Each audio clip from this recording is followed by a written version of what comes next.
to the races today.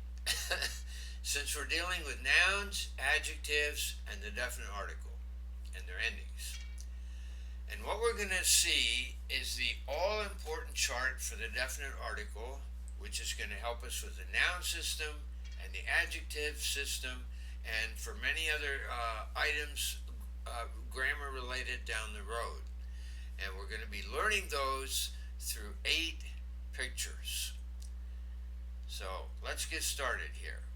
Feminine nouns, adjectives, and the definite article.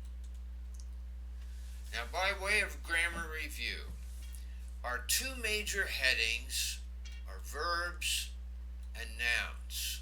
You put verbs and nouns together and you can make sentences. Now, we're going to be looking today at adjectives that build off of the noun system because they modify nouns, and we're also going to be looking at the definite article, the word the. Thus, for example, we'd say the good man. We have the article, adjective, and noun together, and they all fall under the general noun system.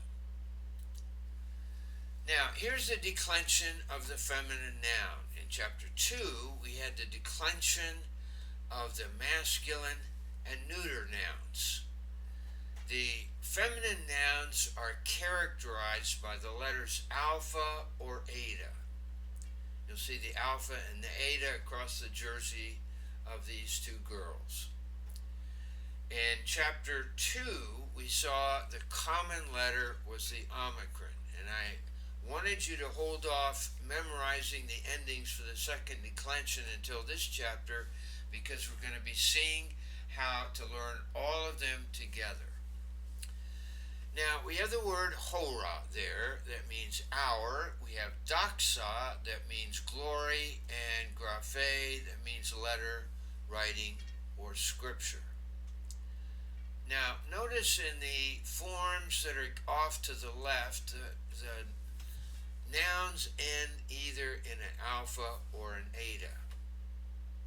Not the os ending that we had for anthropos, man, or the on ending for the word doron, gift. That was neuter in the previous chapter. These nouns end either in an alpha or an eta. Now, let's pronounce the singular endings together for these 3 nouns. Let's start off with the word hora. The genitive, horas, dative, hora. There's an iota subscript, and the accusative, horon. Let's do the same for doxa and graphe. Doxa, doxes, doxe, doxon. The word graphe, graphes, graphe, and the accusative is graphane. Now, when we get to the plural endings, notice how they're all the same.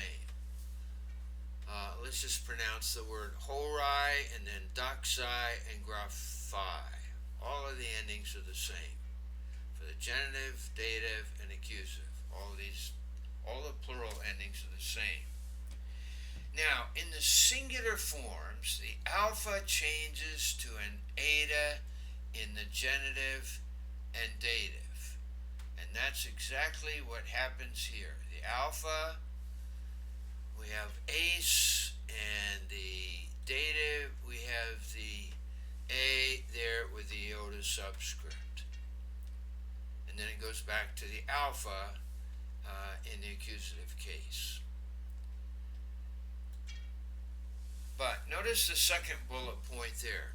It's going to change unless the stem of the words ends in epsilon, iota, or rho. Now, take a look at the word hora there. The word stem ends in a rho. So what happens here?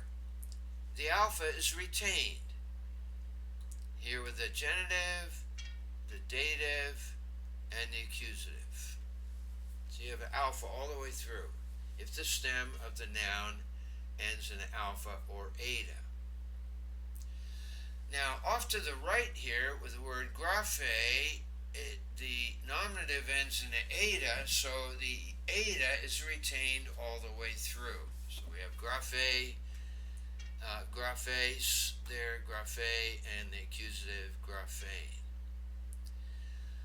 But for purposes of helping us with the endings, think of the alpha as an equivalent with the eta. The alpha is the short A sound and the eta is the long A sound, but think of them as equivalents. Adjectives, what do? They modify nouns. So we have two adjectives that are listed there. Agathos, good, and dikaios, that means righteous, just, or fair. Adjectives appear in all three genders. So if a noun is feminine, your adjective has to be feminine as well. Adjectives, just like nouns, have gender, number, and case. Here's our formula, GNC. So take a look here at the adjectives below. Agathos, agathe, agathon. Look at the word dikaios. That becomes dikaia, dikaion. All those are the nominative forms. So the endings will vary based upon the gender of the noun that they're working with. You can't have a masculine adjective go with a feminine noun. That would be hopeless confusion. Now, here's the all-important definite article, and I want us to pronounce this 2 times.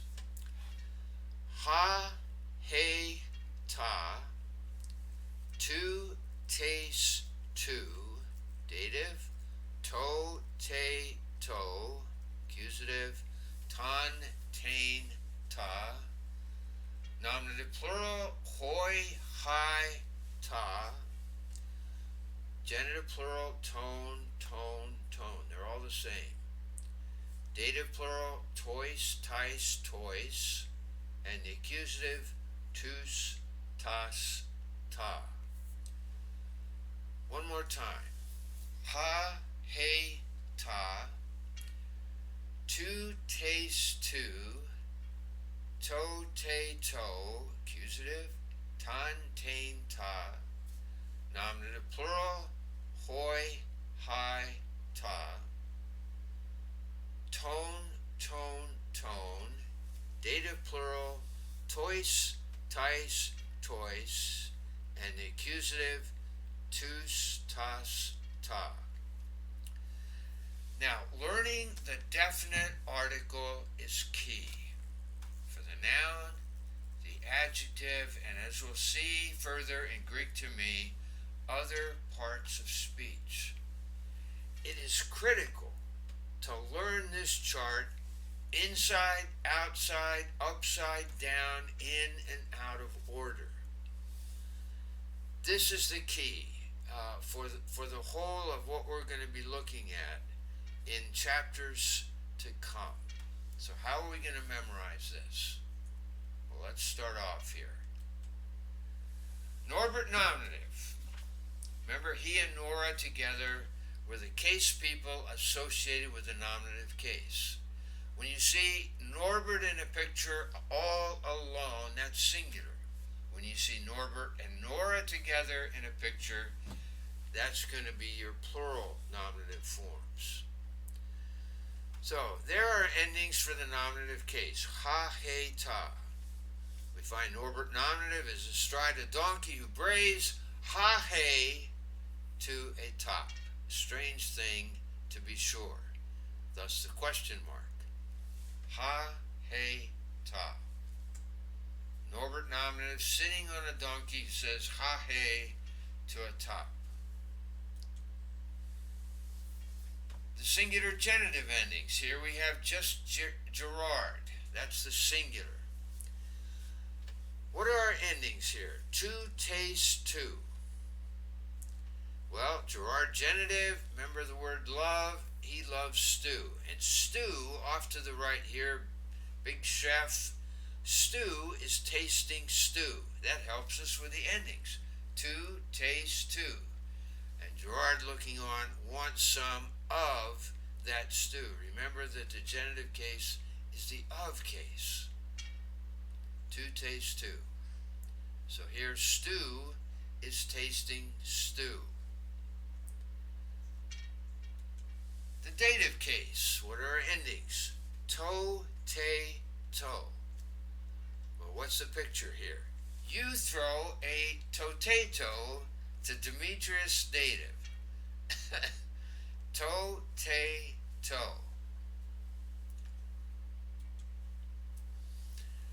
The singular accusative, just Armitage. Imagine Armitage accusative trying to lift a ton of tainted tops. That's stands for the endings. Ton, tain, ta. A ton of tainted tops. Ton, tain, ta. And now let's go ahead to the plural nominative forms. Norbert and Nora together in a picture, plural.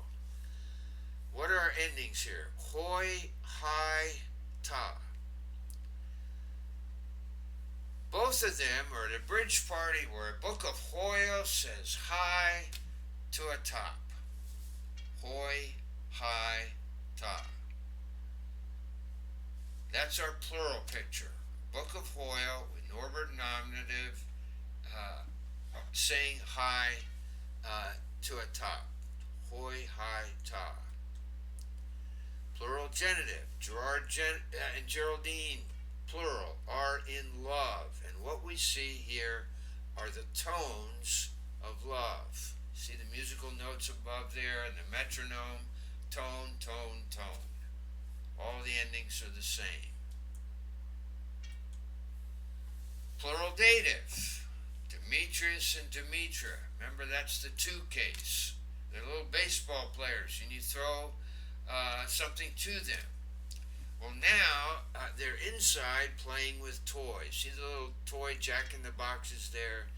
And these little jack-in-the-box toys have ties, and there's still more toys. So toys having ties with even more toys. That helps us with the endings. Toys, tice, toys. Toys, tice, toys. And our last set of endings, plural accusative, what are they? Tus, tas, ta. With a sophisticated Armitage and Amelia accusative, plural, what do we find here? Twos are tossing tops. Tus, tas, ta. So twos are tossing tops. All right, let's go back through the pictures one more time. The singular nominative forms. Norbert nominative is astride a donkey who brays ha, hey to a top. That helps us with ha, hey, ta. And what's next? Singular genitive. Gerard genitive loves stew, and stew is tasting stew. That helps with the endings to, taste, to. And what are you throwing to Demetrius dative? A potato. To, te, to. The accusative, ton, tain, ta. Armitage, singular, is trying to lift a ton of tainted tops. Ton, tain, ta. Plural nominative. Norbert and Nora, representing the plural, are at a bridge party where a book of Hoyle says hi to a top. That helps us with the endings here. Hoi, hi, ta. Plural genitive. Gerard, Geraldine, they're always in love. And here we have the tones of love. Tone, tone, tone. The dative plural, tois, tice, tois. Demetrius, Demetria in the picture, that's the two case. We have toys that have ties and still more toys. And finally, Armitage and Amelia, they're sitting upon these twos, each of them on a two, and what are these twos doing? They are tossing tops. Tus, tas, ta. Now, I can't tell you how important it is to get a hold of these 24 endings, in and out of order, upside down, and all around. They're going to be so key for what's going to be following in Greek grammar. Because those are the endings that help us with the adjectives as well as the nouns. So let's see how this works here.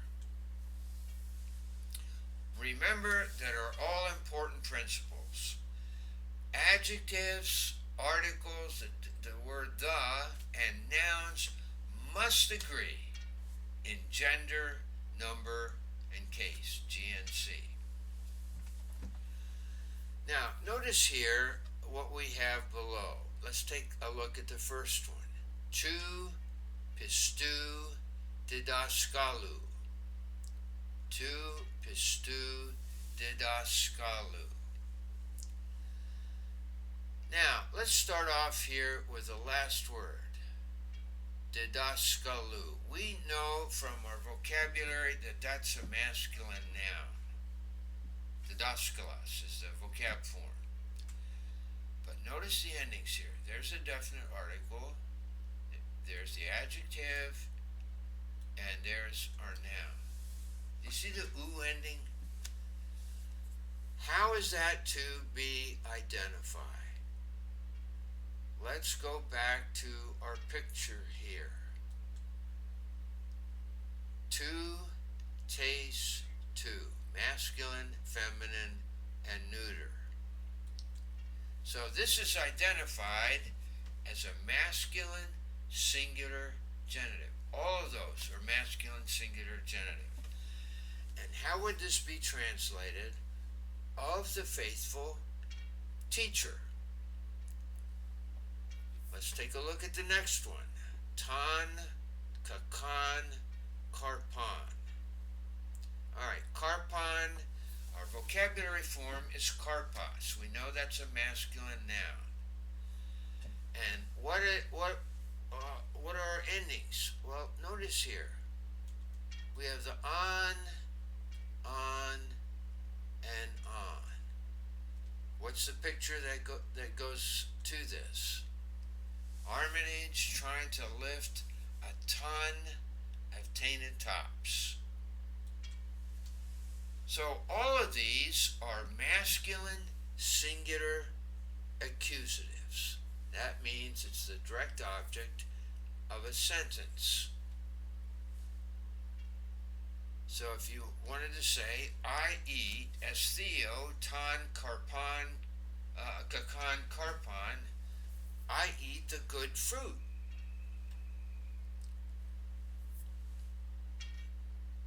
Actually, it's the evil fruit. My mistake. Kalan is the adjective that means good. So I eat the bad or the rotten fruit. That's the direct object of the sentence.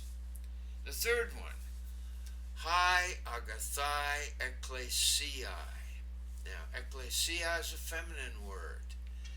And notice the I ending right across the board. There's I, agathai, and ecclesiae. There's our picture. Hoi, hi, tai. There's our feminine plural nominative ending. So, all of these are feminine plural nominative. Be translated as the good churches. And the last one here, tu, kaku, hieru. We know from the vocabulary in chapter 2 that this word, hieru, goes back to hieron, temple. That's a neuter word. And what is our picture associated with this? It's the to, taste, to picture. To, taste, to. So this is the neuter. So tu, kaku, hieru, all of those forms would be neuter, singular, genitive. And translated, of the evil temple. So once more, let me stress to you, make friends with that definite article chart. The pictures will help you, and I even suggest to you using colored pictures in your Greek to me text so that in a passive but relaxed manner you can solidify these endings.